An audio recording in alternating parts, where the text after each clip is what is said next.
Kita berjumpa lagi dalam ibadah pada petang ini.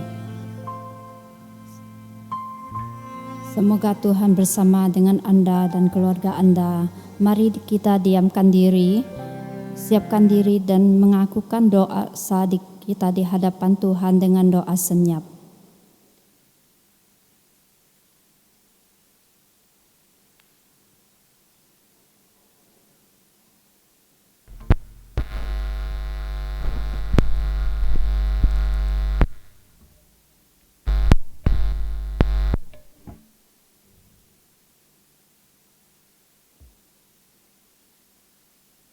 Tuhan berada di bait suci-Nya. Tuhan berada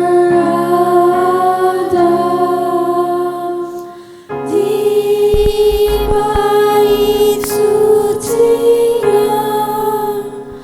Mari berlutut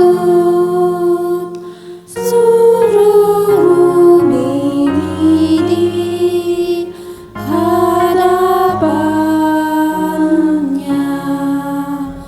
berdiam diri hadapannya.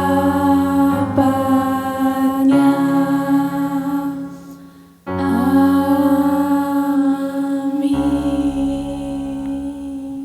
Mazmur pasal 7 ayat 4, 70 ayat 4. Biarlah mereka yang mengejek aku terkejut dan malu karena dikalahkan. Sekarang kita menjemput puji-pujian untuk membawa kita dalam ibadah.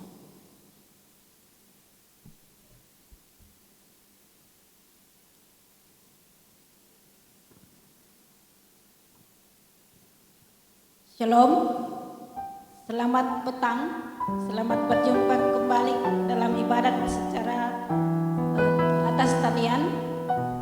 Saudara-saudari, kita sangat bersyukur dan selalu bersyukur di atas penyertaan Tuhan, kasih karunia-Nya yang sentiasa dilimpahkan kepada kita semua, seperti dalam firman Tuhan 1 Tesalonika 5 ayat 18 mengatakan, mengucap syukurlah dalam segala hal, sebab itulah yang dikehendaki Allah di dalam Kristus Yesus bagi kita semuanya. Jadi apapun keadaan kita yang kita hadapi, terutamanya masa pandemi virus corona ini, kita sangat bersyukur sebab kita semua tetap dalam perlindungan Tuhan. Tuhan selalu menopang kita yang kita percaya kepadanya. Jadi saudara-saudari, macam mana kita nak membalasnya? Cuma kita datang bersyukur, mengucap selalu bersyukur dan memuji dan memuliakan namanya. Mari kita mengucap syukur mengikut pujian kita pada petang ini.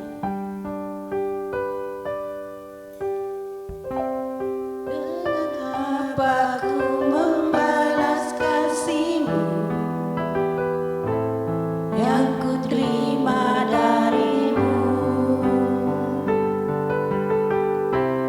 Dengan apa ku membalas cinta-Mu? Oh Yesusku,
dalam lagi masuk ke dalam hadirat Tuhan dengan segenap hati, dengan segenap jiwa kita untuk melepaskan kerinduan kita, cinta kita, karena Tuhan itu sangat mengasihi kita, sangat mencintai kita.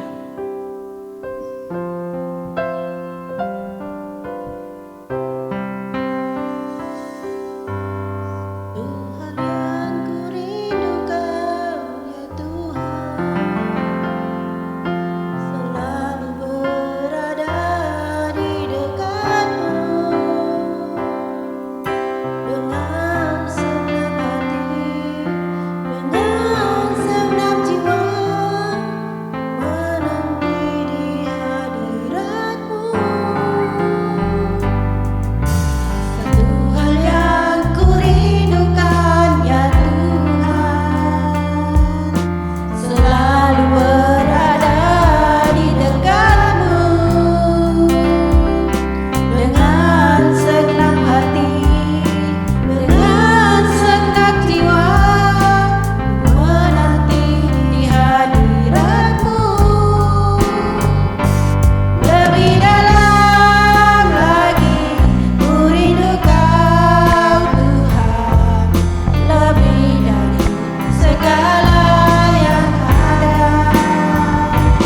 Lebih dalam lagi ku cinta Kau Yesus, ku mengasihimu.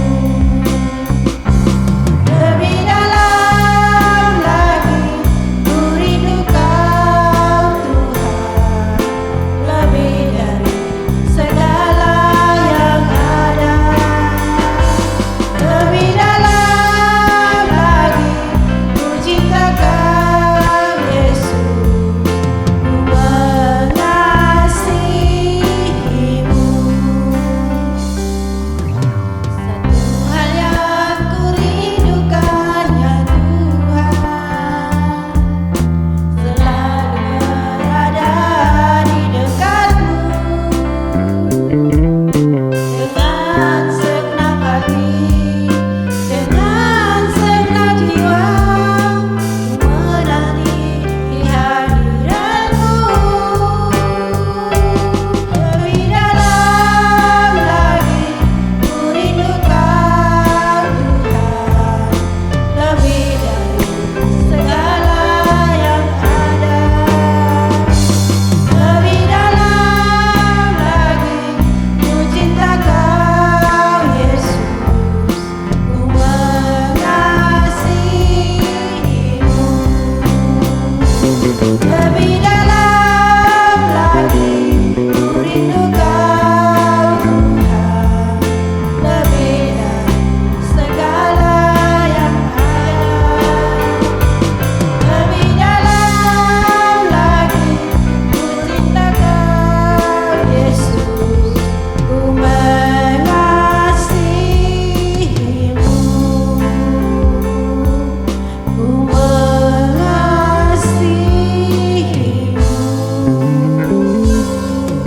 Ku mengasihimu.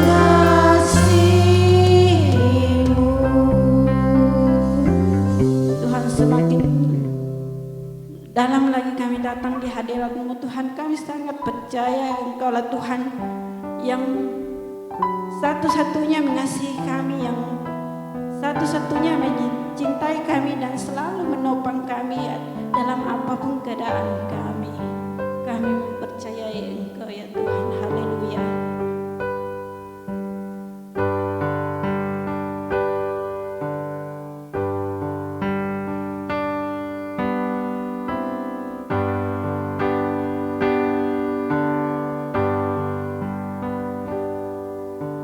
Yang seperti Engkau, begitu mengasihiku.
Mari kita berdoa.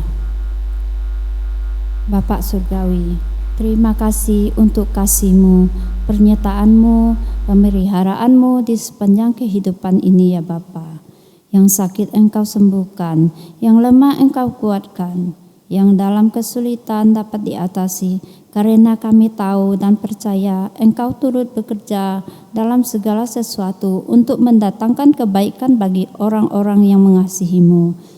Sebentar lagi Reverend akan menyampaikan kebenaran firman-Mu. Semoga dapat menjadi pedoman hidup ini. Kami serahkan kebaktian ini dari mula hingga selesainya ibadah ini ke dalam tangan-Mu. Kami berdoa hanya di dalam nama Tuhan Yesus kami berdoa. Amin. Mengistirahatkan firman Tuhan, mari kita berdiri, hormat diberi. Hormat diberi bagi Bapa, Anak, dan Roh Kudus, dari mula sampai sekarang dan seterusnya, termulia. Amin. Amin.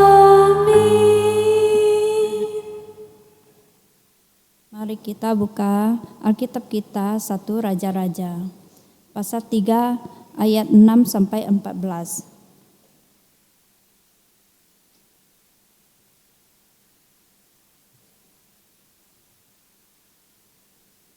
Raja Salomo menjawab, "Engkau telah menunjukkan kasih yang besar terhadap hamba-Mu, Raja Daud, Bapakku. Dia baik, setia, dan tulus terhadap-Mu. Engkau sentiasa menunjukkan kasih-Mu yang besar dan abadi terhadapnya, dengan memberi dia seorang putra, yang kini memerintah untuk menggantikan dia. Ya Tuhan Allah, Engkau telah membenarkan aku menjadi raja menggantikan Bapakku, walaupun aku masih sangat muda dan tidak tahu memerintah." 8. Aku berada di kalangan bangsa yang telah Engkau pilih menjadi umat-Mu sendiri, suatu umat yang begitu besar bilangannya sehingga tidak dapat dihitung. 9. Oleh itu kurniailah aku kebijaksanaan yang aku perlukan untuk memerintah umat-Mu dengan adil, dan supaya aku tahu membezakan yang baik daripada yang jahat. Jika tidak, mana mungkin aku sanggup memerintah umat-Mu yang besar ini. 10. Tuhan berkenan pada permintaan Raja Salomo itu.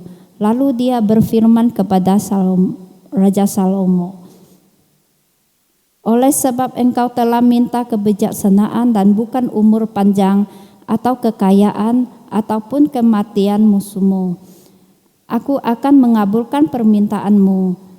Aku akan mengaruniai engkau kebijaksanaan dan pengertian yang belum pernah dipunyai atau akan dipunyai sesiapapun." 13. Bahkan aku akan mengurniakan juga perkara yang tidak engkau minta. Seumur hidupmu, engkau akan menjadi lebih kaya dan lebih dihormati orang daripada raja dimanapun. 14. Jika engkau taat kepadaku dan jika engkau taat kepadaku, patuh kepada hukumku, seperti bapamu Daud dahulu, aku akan mengurniai engkau umur panjang. Terkhotbah berhikmat karena menghormati Tuhan. Dipersilakan Reverend untuk menyampaikan firman.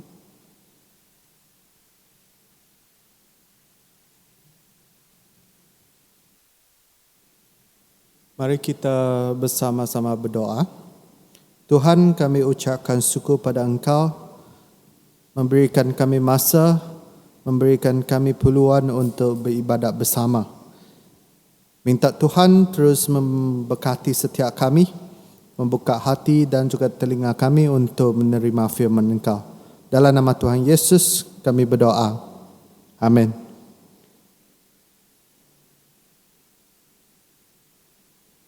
Pernah sekali ada seorang pastor dia berkongsi dengan saya sebelum apabila dia tahu dia telah pun dipilih untuk menjadi seorang DS untuk satu distrik, dan sebelum dia berpegang pada jawatan DS, dia berdoa kepada Tuhan.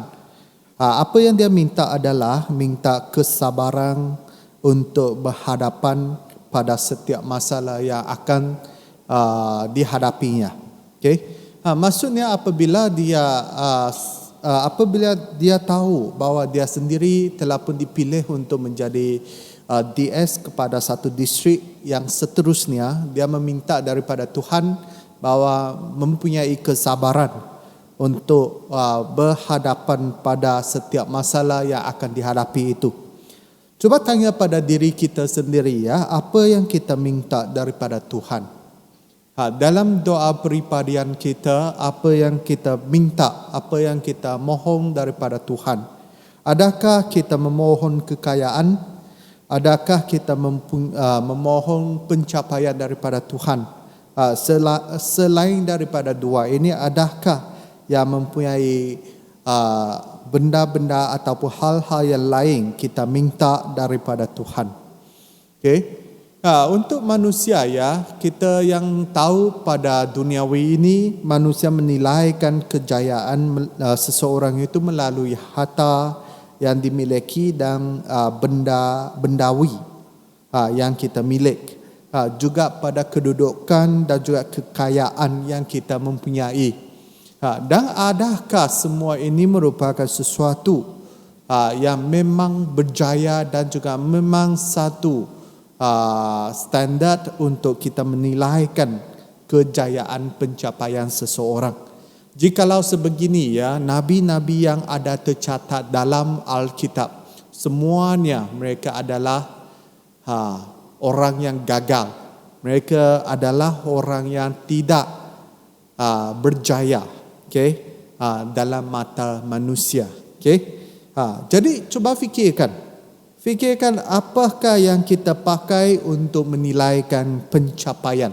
Apa yang kita pakaikan untuk menilaikan kejayaan yang didapati seseorang itu. Jadi pada petang ini ingin saya kongsikan dengan anda semua berkaitan dengan berkhidmat kerana menghormati Tuhan. Dan juga teks yang akan kita baca bersama lagi adalah teks yang tercatat dalam 1 Raja-Raja, bukan sahaja pada bab 3 ayat 6 sampai 14 ada lagi bertambah dengan 2 ayat, iaitu ayat 5 sampai ke ayat 15 Jikalau Alkitab anda terbuka di hadapan engkau, mari kita sekali lagi membacakannya Bab 3 ayat 5 yang berkata demikian, tetapi pada malam itu Tuhan menampakkan diri kepada Raja Salomo dalam mimpi dan bertanya kepadanya, apakah yang engkau ingin aku berikan kepadamu? Raja Salomo menjawab, engkau telah menunjukkan kasih yang besar terhadap hamba-Mu Raja Daud, bapaku.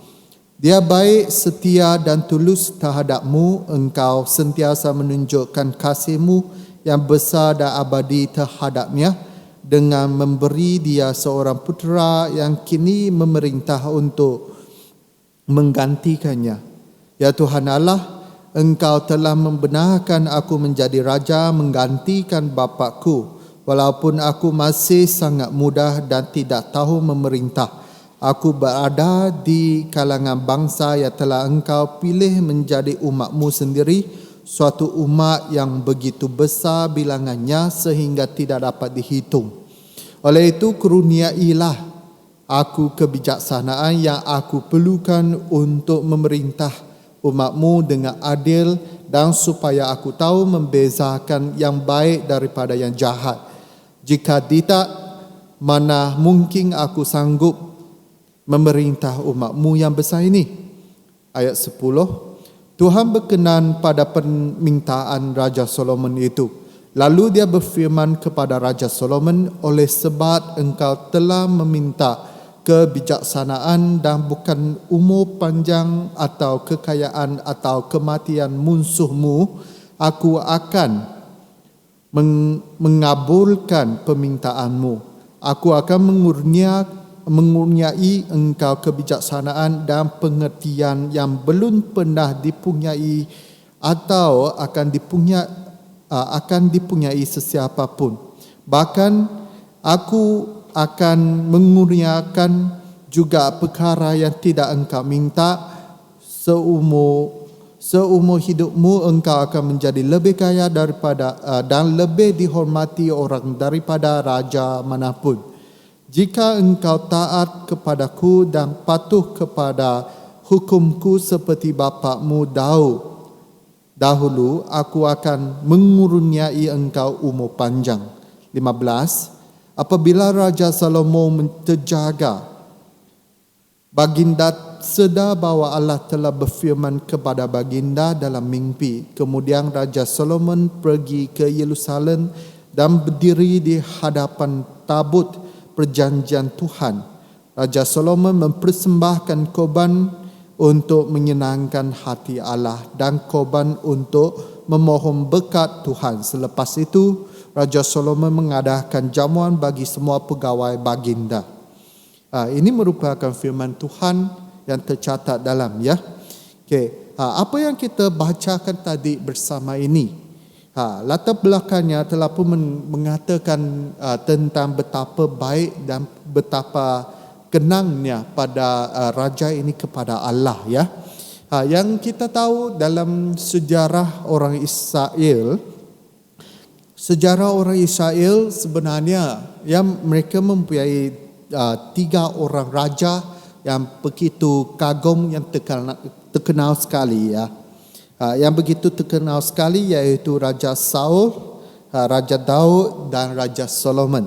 Dan kita pada hari ini kita akan lihat tentang permulaan memerintah tentang raja ini Dan Raja Solomon merupakan raja yang ketiga kepada orang Israel, dan disebabkan Raja Daud semakin umur meningkatnya dan semakin tua sampai dia dah dapat bertakhta lagi, memerintah lagi, maka haruslah dalam kerajaan ini dalam bangsa ini membangkitkan raja baru untuk memimpin mereka, untuk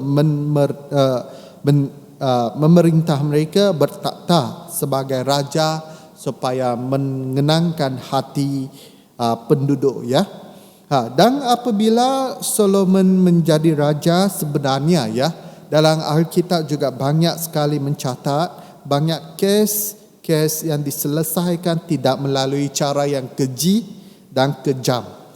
Dia menggunakan kebijaksanaan yang diberikan oleh Allah untuk menyelesaikan segala ini. Dan juga yang kita tahu, seperti yang kita bacakan tadi, kebijaksanaan yang diperoleh Raja Solomon bukan sahaja luar biasa yang begitu kagum sampai macam tidak ada orang mempunyai lebih lagi kebijaksanaan yang diperoleh daripada Raja Solomon.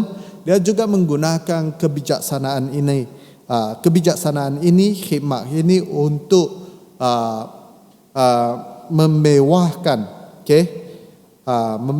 semua negaranya, membangkitkan negaranya sampai sangat-sangat baik di antara zaman itu Dan sebenarnya dalam Alkitab pada petikan ini,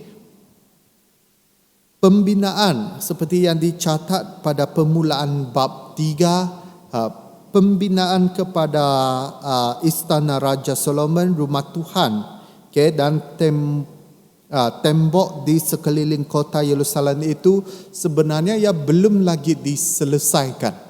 Pembinaan itu belum lagi diselesaikan, hanya ada pembinaan kegunaan buat sementara waktu. Dan juga pada masa itu Tuhan menampakkan dirinya dalam mimpi Solomon, bertutur dengannya dan memberikan keizinannya kepadanya supaya boleh memintakan sesuatu. Okay? Jadi dalam petikan pada petang ini ingin saya kongsikan dua hal dengan anda semua ya. Yang pertama adalah berdoa minta kebijaksanaan daripada Tuhan Allah ya. Doalah dan mintalah kebijaksanaan daripada Allah. Okay, coba kita lihat dalam ayat 5. Apa yang dikatakan? Ayat 5 dia kata, apakah yang engkau ingin aku berikan kepadamu? Ini adalah tanyaan daripada Allah kepada Raja Solomon. Okay? Begitu ringkas, begitu jelas sekali tanyaan daripada Allah kepada Raja Solomon. Apa yang engkau ingin aku berikan kepada? Dan dalam ayat ini kita boleh nampak yang merupakan satu janjian yang disahkan oleh Allah. Dan juga janjian itu berserta dengan berkat Tuhan bersama. Maksudnya apabila Tuhan Allah dia bertanya dengan Solomon, soalan ini disambung disertai dengan berkat yang akan berlimpah-limpah di dalam kehidupan Solomon. Okay? Dan Solomon apabila dia dipilih untuk menjadi seorang raja kepada orang Israel ya, dia telah pun dipilih untuk menjadikan raja pemimpin kepada bangsa ini. Dalam Alkitab boleh kita nampak dengan jelas dia terasa diri sendirinya tidak layak, okay, untuk menjadi raja. Okay. Coba kita lihat dalam ayat 7 sampai 8. Apa yang dikatakan?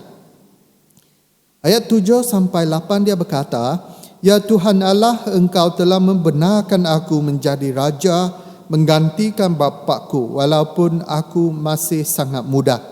Lihat, walaupun aku masih sangat muda dan tidak tahu memerintah. Maksudnya dia terasa diri sendirinya sangat muda, tidak berpengalaman untuk menggantikan jawatan tempat duduk bapaknya, yaitu Raja Daud.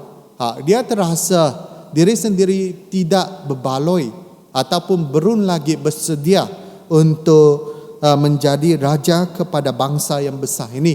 Terlebih-lebih lagi ini merupakan bangsa pilihan Tuhan. Okay? Bangsa pilihan Tuhan. Dan seterusnya ayat 8 dia berkata, aku berada di kalangan bangsa yang telah engkau pilih menjadi umatmu sendiri. Seperti yang saya katakan tadi, suatu umat yang begitu besar bilangannya sehingga tidak dapat dihitung. Satu bangsa yang begitu besar sampailah tidak dapat dihitung. Begitu besar sekali bangsa itu, dan beban itu terletak dipikul atas badan Solomon. Coba rasakan betapa beratnya tekanan itu. Okay? Coba rasakan. Dan dalam ayat ini begitu jelas memberitahu dan bagi tahu kepada kita semua. Pada masa itu dalam hati perasaan kepada Raja Solomon, dia terasa cemas, dia terasa kurang berupaya, dia terasa kurang dapat menyambut ataupun sambutan pada tekanan ini.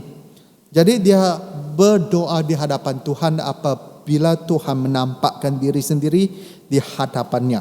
Okay? Dia tahu betapa terhadnya diri sendirinya dan betapa susah dan beratnya tanggungjawab akan dibeban. Dan dengan begitu tulus dan ikhlas sekali dia minta pada Allah. Apa yang dia minta sekali? Coba kita lihat dalam Alkitab ayat 9. Ayat 9. Ayat 9 ia berkata, oleh itu kurniailah aku kebijaksanaan. Kurniailah. Berikanlah kebijaksanaan yang aku perlukan untuk memerintah umatmu dengan adil dan supaya aku tahu membezakan yang baik daripada yang jahat. Jika tidak, mana mungkin aku sanggup memerintah umatmu yang besar ini. Apa yang dia minta? Dia minta kebijaksanaan yang dengan syarat. Dia tidak meminta kebijaksanaan yang berlebihan, tetapi kebijaksanaan yang cukup untuk memerintah pada umatnya dengan adil. Dengan adil. Dengan kebijaksanaan itu untuk menghakimi segala yang terjadi dalam tempat ini. Dia tidak meminta sesuatu yang lebih daripada apa yang dia perlukan itu, tetapi sesuatu yang dia perlu, setakat itu saja dia minta daripada Tuhan. Kurniailah aku kebijaksanaan yang aku perlukan untuk memerintah umatmu dengan adil. Itu saja permintaan dia daripada Tuhan Allah. Coba tanya pada diri kita sendiri lagi. Jikalau hari ini Tuhan menampakkan dirinya di hadapan kita, memberikan kita satu peluang untuk minta sesuatu, apa yang kita akan minta? Kekayaan, kesihatan, pencapaian, ataupun seperti Raja Solomon hanya minta kebijaksanaan yang diperlukan untuk memerintah umatnya dengan adil. Ini yang pertama, berdoa mintalah kebijaksanaan untuk setakat tanggungjawab dan juga beban kita. Dan seterusnya dalam Alkitab, apa yang kita boleh nampak, apa yang kita boleh baca adalah janjian dan syarat Tuhan kepada Solomon. Dan janjian syarat ini kepada Solomon disertai, diteruskan, disambung, dihubung dengan berkat Tuhan yang berlimpah-limpah. Ayat 10, coba lihat apa yang dikatakan. Tuhan berkenan pada permintaan Raja Salomo itu. Apa maksud berkenan? Maksudnya dia bersukaria, bersukacita, dia bersenang hati, diseronokkan dengan permintaan Raja Solomon itu. Dia terasa bangga terhadap apa permintaan daripada raja pilihannya untuk menjadi pemimpin kepada bangsa pilihan ini. Jadi dalam ayat ini begitu jelas sekali dia tahu, ternampak juga Tuhan tahu apa yang difikirkan dalam hati seseorang itu dan juga apa niat seseorang itu. Maka pada masa itu Tuhan mempunyai reaksi sebegini. Dia Tuhan kita berkenan pada permintaan Raja Solomon. Bukan dia berbenci, bukan dia dia tidak pedulikan permintaan daripada Raja Solomon. Jadi dalam Alkitab jelas sekali dengan berterusan dia memberikan janjian apabila permintaan Raja Solomon itu. Coba kita lihat bersama ya. Dua janjian dan satu syarat yang diberikan kepada Raja Solomon. Yang pertama tercatat dalam ayat 12. Dia berkata, aku akan mengurniai engkau kebijaksanaan dan pengertian yang belum pernah dipunyai atau akan dipunyai sesiapa pun. Maksudnya, sampailah zaman Raja Solomon, tiada seorang pun mempunyai kebijaksanaan yang sebanyak sebegini seperti dengan Raja Solomon. Dan juga pengertian dan juga kebijaksanaan yang diperolehnya juga akan muncul, terjadi, ditahui pada zaman hadapan. Semua itu telah pun dipunyai oleh Raja Solomon. Ini yang pertama, janjian yang diberikan oleh Allah kepada Raja Solomon ya. Janjian yang kedua tercatat dalam ayat 13. Bukan sahaja kebijaksanaan dan pengertian itu diberikan, dikurniakan kepada Raja Solomon, juga lagi janji yang tambahan kepadanya. Okay, janji yang kedua ayat 13 dia berkata, seumur hidupmu engkau akan menjadi lebih kaya dan lebih dihormati orang daripada raja manapun. Maksudnya dalam zaman dia bertakhta menjadi raja, dia adalah raja yang penuh dihormati orang lain banding dengan raja-raja yang sebelum ataupun yang ada di negara asing. Semua raja-raja yang ada di sisi itu, jikalau kita buat perbandingan, maka pada masa itu Raja Solomon adalah raja yang paling dihormati orang lain. Dan juga dia merupakan seorang raja yang begitu kaya raya sekali. Dan kalau kita buat kajian lagi dengan berterusan dalam satu raja-raja, maka kita akan dapati betapa sekali kayanya kepada Raja Solomon ini. Dan juga kita akan tahu betapa kaya mewahnya bahan-bahan yang dipakai untuk membina rumah Tuhan pada zamannya. Dan syarat yang diberikan hanya satu sahaja, iaitu tercatat dalam 14 ayat 14 dia berkata, jika engkau taat kepada aku dan patuh kepada hukum-hukumku seperti bapakmu Daud dahulu, aku akan mengurniai engkau umur panjang.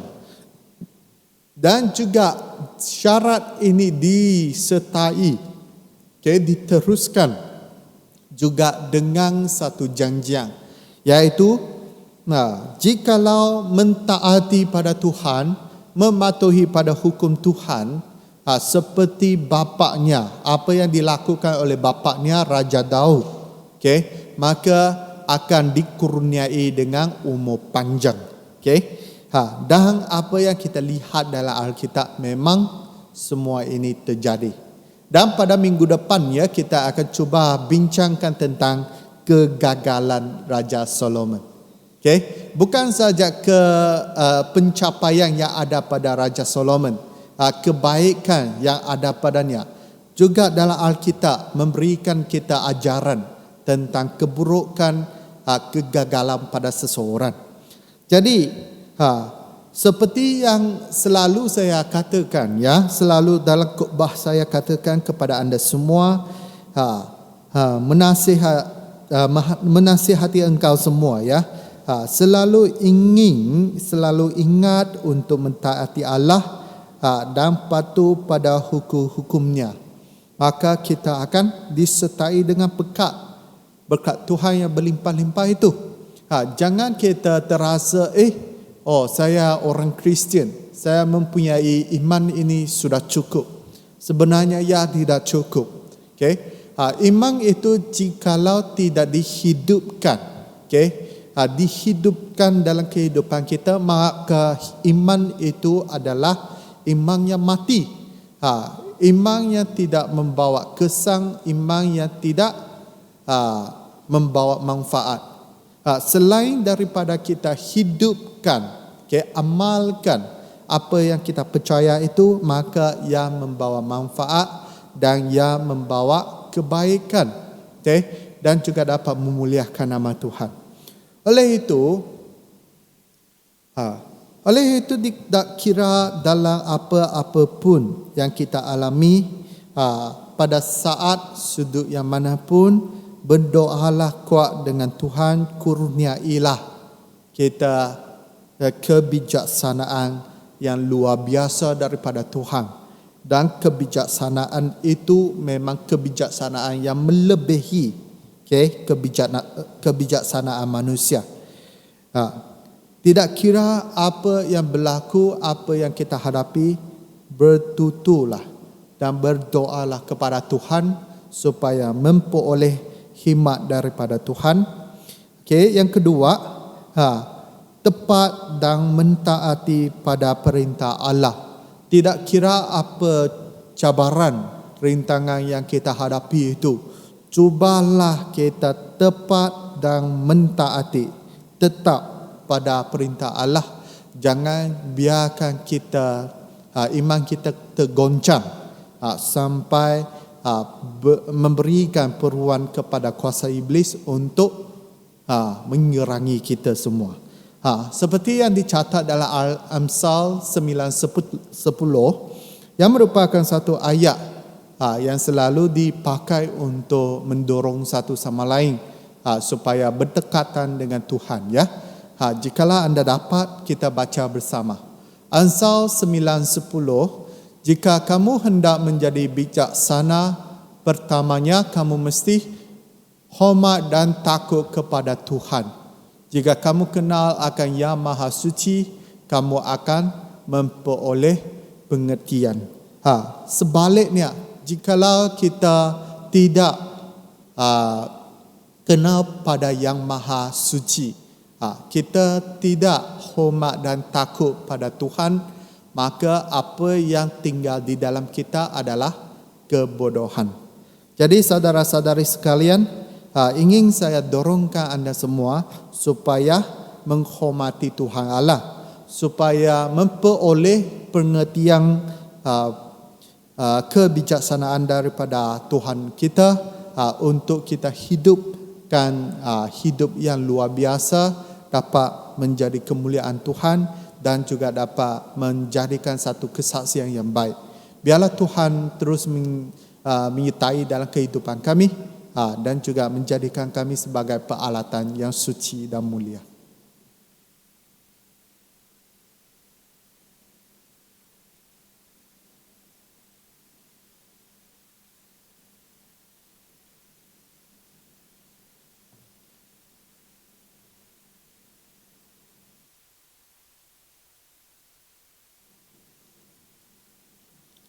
Untuk meresponi firman Tuhan yang baru dikongsikan, mari kita berdiri dan melafalkan doa iman rasuli.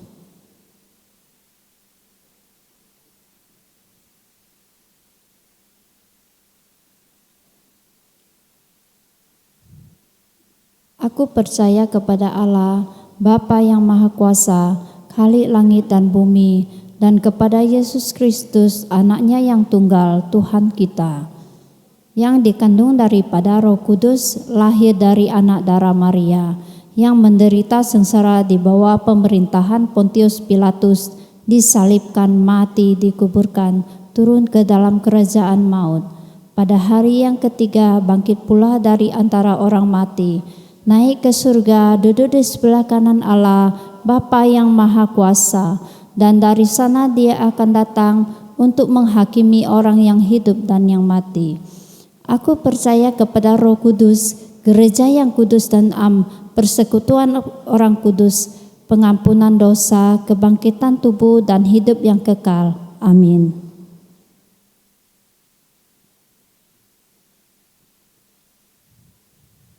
Uang persembahan kita menyanyi dengan hati bersyukur.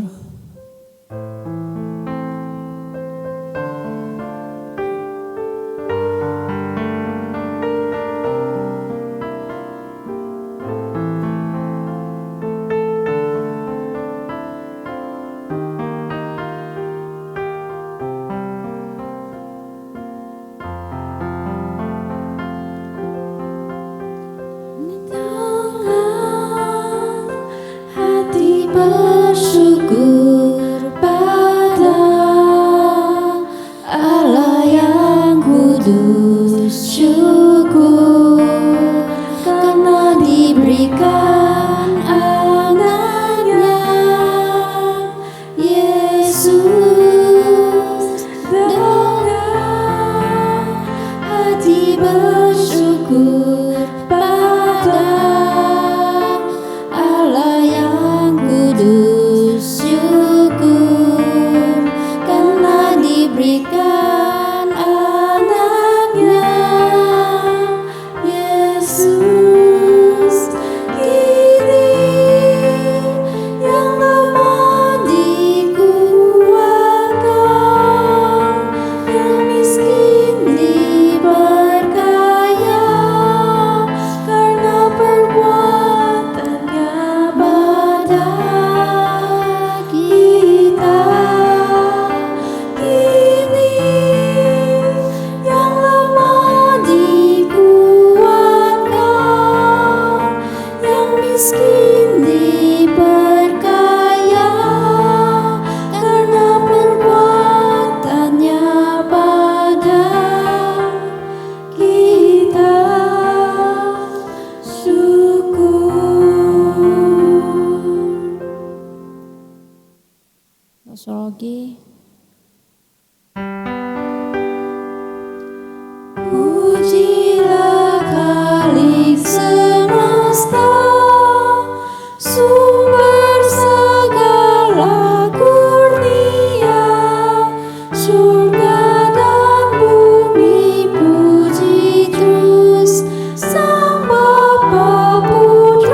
cerita gereja dipersilakan.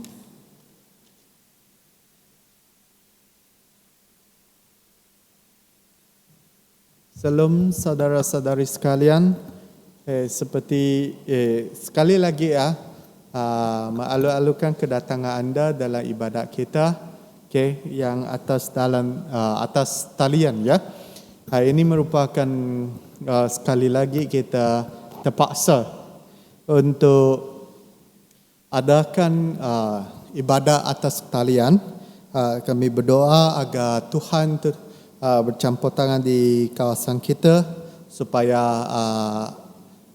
wabak ini ya boleh dikawal dengan secepat mungkin supaya kita dapat pulihkan lagi ibadat jasmani ini ya, ibadat sebenar di gereja. Untuk maklumat anda semua ya, buat sementara waktu ini kita akan terus menggunakan online worship, ibadat atas talian, sehingga notis yang seterusnya. Kita tidak tahu bagaimana dengan keadaan di Kuching untuk seterusnya. Jadi ada apa maklumat yang terkini akan kami masuk dalam WhatsApp group kita ya, WhatsApp group pelayanan BM kita. Apa-apa saja maklumat anda boleh dapat daripada WhatsApp group kita. Dan juga jikalau ada menghadapi apa-apa masalah ingin nak berjumpa dengan pastor, boleh cuba WhatsApp ataupun cuba call telefon pastor secara peribadi. Secepat mungkin saya akan menjawab segala apa yang ditanya ya. Okey. Jadi harap-harap kita boleh secepat mungkin untuk balik kepada ibadat sebenar di gereja ya. Buat sementara waktu, ingatkan anda semua juga untuk menjarakkan satu sama lain dan juga selalu memperhatikan tentang kebersihan kesihatan diri sendiri, tidak kira yang masker ataupun suhu badan ke. Bila pergi manapun, sila ingat untuk ambil sukatan ini ya. Okay? Dan ini merupakan cara untuk buat persembahan wan dalam buat jangka masa ini ya. Sama ada transaksi yang ada online, wan transaksi online. Selepas anda buat transaksi, sila ambil gambar ya. Ambil gambar itu dan hantar kepada saya ataupun kepada bendahari kita, Kak Evina, untuk buat catatan ya. Ataupun yang e-wallet, Sarawak Pay. Sekarang di Kuching banyak orang sudah pakai kan.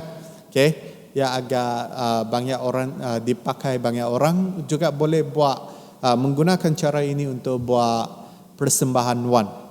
Juga sama, ambilkan gambar itu dan hantar kepada pastor ataupun bendahari. Kalau tidak, kita tidak akan tahu bila anda buat persembahan wan ya. Sila ingat, lepas transaksi ambil gambar dan hantar kepada kami. Jangan hantar dalam grup yang besar lah. Jangan masuk dalam grup BM kita, tetapi hantar secara peribadi kepada kami. Sama ada saya ataupun Kak Evina ya. Ingat ya. Jadi ini adalah pengumuman saya pada petang ini dan kita bersama-sama untuk menerima berkat Tuhan ya. Semoga Allah damai sejahtera menguduskan anda seluruhnya dan semoga roh, jiwa dan tubuhmu terpelihara sepenuhnya dengan tidak bercacat pada kedatangan Yesus Kristus Tuhan kita. Dan akhirnya semoga kasih karunia Yesus Kristus Tuhan kita menyertai dan memberkati anda dan juga keluarga, ahli keluarga anda sehingga selama-lamanya. Amin.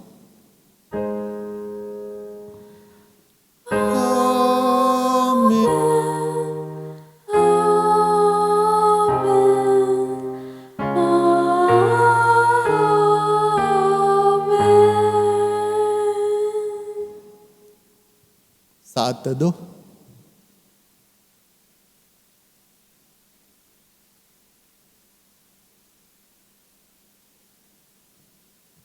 Saat teduh.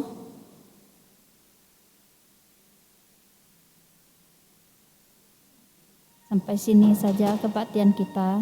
Sampai jumpa minggu akan datang. Terima kasih.